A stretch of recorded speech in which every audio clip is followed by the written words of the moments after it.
Hello and welcome back guys, welcome back to my channel, and I'm back with an amazing stuff only for you guys. It's the GFX Pack video. So before going ahead, I would like to tell you guys that there are n number of videos on YouTube right now for this GFX thumbnail or maybe all the elements that you get, but it's all scattered in bits and pieces. What I have done is I have collected all the possible graphics for you guys in one pack.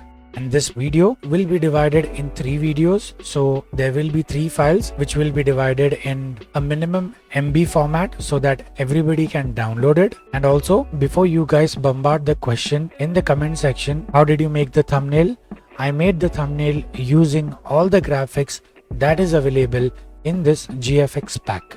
Also, the font that I have used is also included in the pack.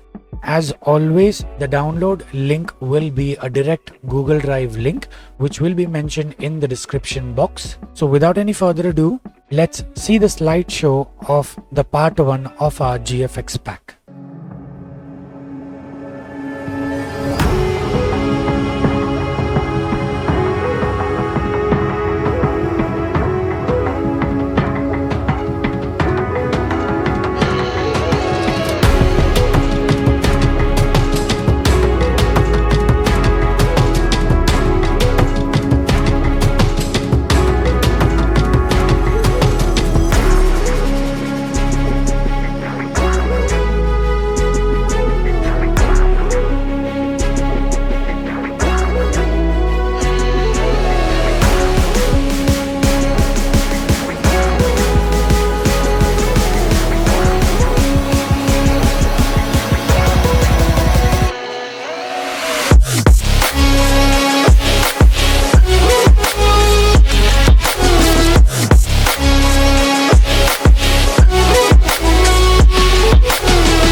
And that's it guys. Hope you guys have enjoyed this pack, and if you have got what you're searching for in this video, please don't forget to like and share the video as much as you can. And thank you so much guys. See you guys in the next video.